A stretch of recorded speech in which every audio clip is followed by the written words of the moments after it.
Woody, I think you ought to lay off. How many have you had? 11. 11 beers? 11 sips. It's Sunday morning on CBS. And here again is Lee Cowan. That's the Woody Harrelson we all came to know as the beloved, if befuddled, barkeep in the hit TV series Cheers.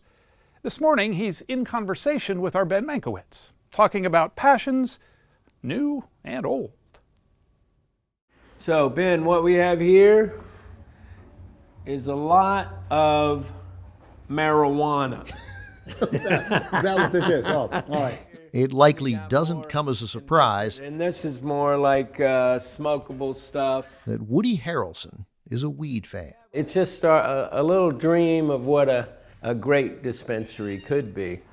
At The Woods, the cannabis dispensary he co-owns in West Hollywood, his dream has come true. A lush and welcoming space complete with a koi pond and macaws. There's some macaws here and over here. It is not a place young Woody Harrelson, raised in a deeply religious Presbyterian household in rural Ohio by his mother, ever expected to be, let alone own. She'd be sitting there, she'd have her coffee and cigarette and everything in the morning, and she'd be like, son, if I ever hear that you're smoking marijuana, it'll just kill me. And Woody, this way. Now 61 years old, Harrelson's day job remains the same. He's spent the last 38 years yo-yoing back and forth between TV and movies, comedy and drama. Versatility is his calling card. I've always been much more partial to the more indie spirit, the movies that have this kind of deep heart, and this movie definitely has heart. This movie is Champions, out next month. Harrelson plays a prickly but charming basketball coach with NBA dreams who finds himself coaching a team of players with intellectual disabilities called the Friends. Welcome to the team, Constantina. What's with the boogie board? You do you, I do me, okay? Where did you get this guy? He just showed up one day. Before the first day shooting, director Bobby Farrelly, who Harrelson first worked with 27 years ago on Kingpin, told him the first scene he'd shoot, when his character meets the team for the first time, My name is Marcus. would be almost entirely improv. Basketball coach for the next 3 months. Nope. To just throw things out and see how it goes, it just kind of freaked me. I didn't sleep. Then I went in there, I meet these guys, and they are just awesome. I'm Johnny. I'm your homie with an extra chromie. I just had the best. I love them. They're just all incredible people and just phenomenal senses of humor, which really comes through. Harrelson's sense of humor has been on display since he made his screen debut on the 4th season of Cheers in 1985. What do you think? You want to give him a try? Me? Mr. Malone, this is the proudest day of my life. But it's the laugh he got one day in his high school library that hooked him on show business. The guys from the football team, who had heard me do it before, they're like, Woody, do your Elvis. I'm like, kidding me? This place is packed. I can't do my Elvis. And they're like, but just do it quiet. They convinced me, and so I'm like, I start off kind of soft. Oh, well, bless my soul, what's wrong with me?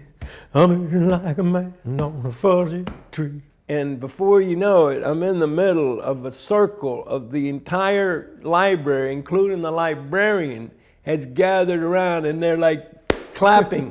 And at the end of it, it was unbelievable. Like everybody was applauding. And the feeling of that, like they say, that feeling that you get from that applause, that's what makes you say, this is it. He's been at it ever since. He studied theater in college, though after getting his big break, he wasn't sure there was life after Cheers. I thought that was just going to be my career, because 6 years in, I hadn't done any other part. And back then, it was much harder to jump off of television into movies. Now, it's kind of an open door both directions. He's gone through that revolving door multiple times, from TV to movies and back again.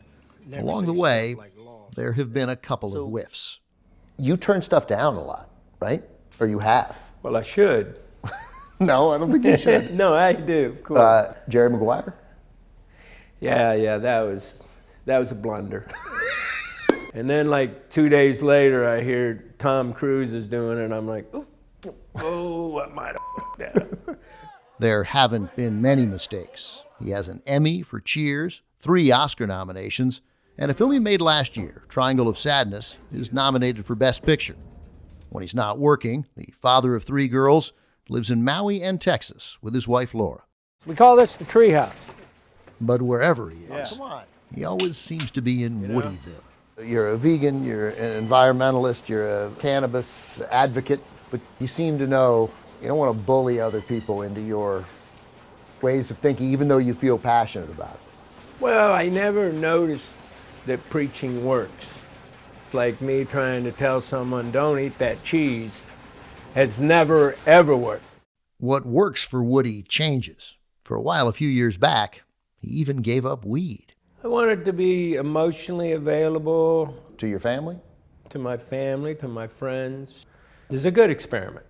His longtime pal and fellow toker Willie Nelson brought that experiment to an end at one of their regular poker games. Willie would always act like he didn't know that I quit. You know, I'm saying for like the 5th time that day, I quit, you know, and he's like, oh. I win a big hand. He hands it right to me, and I just grab it and I take a big toke, and he goes, welcome home, son. Welcome home, son. Because I got to say, even when basically I came out of the closet on the herb thing, it was not a happy, frolicky, fun response. Do you think it hurt your career for a bit? I don't think it helped. That was 25 or so years ago. This is it. In 2023, the world has finally caught up to Woody Harrelson. People are just anxious to put you in a little box in this industry, you know, so I'm the year of the ox, you know, just slowly I trudge along. I'm not the fastest animal out there, but I keep going.